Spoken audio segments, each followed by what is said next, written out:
where G is called the constant of proportionality and is called the universal gravitational constant, but its value is fixed. इसकी value क्या होती है आपकी, हमेशा fix होती है. It is 6.67 into 10 raised to power minus 11 newton metre square पर kg स्क्वायर. यहाँ पे क्या किया इन्होंने, for calculating the value of G एक साइड में रख लिया, f into D square upon capital M into small m. ठीक है, तो एफ डी स्क्वायर अपॉन में क्या आ गया आपके पास, m इंटू m. तो g की वैल्यू यहाँ पे, जी की वैल्यू देखो यहाँ पे आ गई आपकी, g is equal to F D square upon m into m.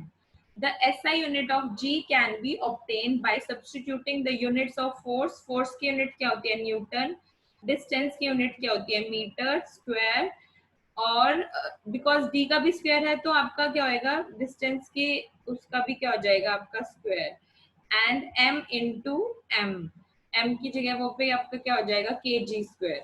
तो this is the SI unit of G.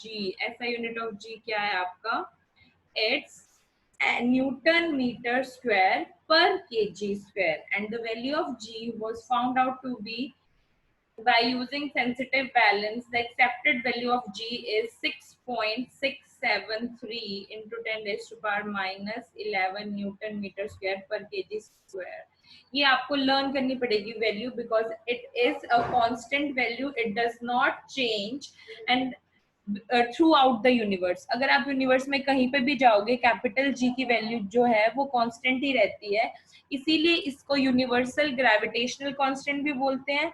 और इस लॉ को यूनिवर्सल लॉ ऑफ ग्रेविटेशन इसीलिए बोलते हैं because this law is applicable to the every object present in the universe. Universe के हर object पे ये वाला जो लॉ है वो एप्लीकेबल है, इसीलिए इसको यूनिवर्सल लॉ ऑफ ग्रेविटेशन भी बोलते हैं. And it is introduced by sir Isaac Newton. तो इसको न्यूटन्स लॉ ऑफ ग्रेविटेशन भी बोलते हैं. SI unit of G F into D square upon m into m. ठीक है, ये आपको बता दिया मैंने. इसकी SI यूनिट क्या है, इसकी वैल्यू क्या है, इसकी वैल्यू आपको लर्न करनी पड़ेगी. अदरवाइज कई बार क्वेश्चंस में गिवन भी होती है, अगर नहीं भी गिवन है तो भी आपको याद होनी चाहिए. The capital value is having the capital value of the capital G is having value 6.67 into 10 raised to power minus 11 newton metre square पर केजी स्क्वायर. देखो यहाँ पे एक थोड़ा इंपॉर्टेंट सा इन्होंने बॉक्स के अंदर इंक्लूड करके आपको एक इनवर्स स्क्वायर करके नाम दिया है. That F is inversely proportional to the square of D. Means for example that if D gets bigger by a factor of 6 then F becomes 1 by 36 smaller. अगर मान लो दो ऑब्जेक्ट्स के बीच का डिस्टेंस 6 गुना बढ़ जाता है तो क्या होएगा, जो आपका फोर्स है वो कितना घटेगा, 1 by 36 टाइम्स स्मॉलर. तो 6 का स्क्वायर क्या हो जाएगा आपका 36. 6 6 36 हो जाएगा. स्क्वायर इनवर्स का स्क्वायर यानी 6 का स्क्वायर 36, 7 का square 49.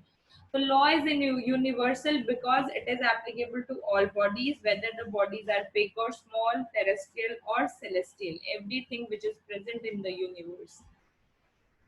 And what is the importance of this law? Importance of the universal law of gravitation is the force that binds us to earth is which force? It is gravitational force.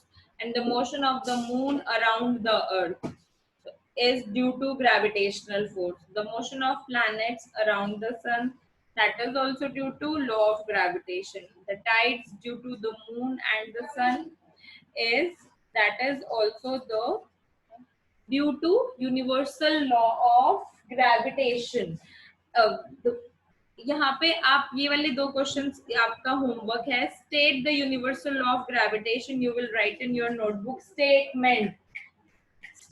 Write the formula to find the magnitude of the gravitational force between the earth and the object on the surface of the earth. यहाँ पे आपको formula लिखना है और formula आपको किसका लिखना है, ग्रेविटेशनल फोर्स का between the earth and the object.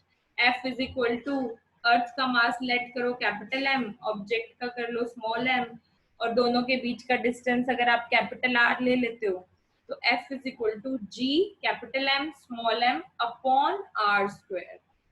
ये आपका क्या हो जाएगा, इसका आंसर हो जाएगा. क्वेश्चन नंबर 1 और क्वेश्चन नंबर 2 की बात कर रही हूँ मैं, दैट इज दोज और इन ब्लू बॉक्स. ये वाले क्वेश्चंस आपके होमवर्क में है. होमवर्क में करना. और example 10.1 you can try yourself by applying the formula F is equal to GMM upon D square. ये वाला फॉर्मूला लगा के आप क्या कर सकते हो, इसको अप्लाई करके आप निकाल सकते हो answer. Okay, that's all. Next we will do free fall in the next class.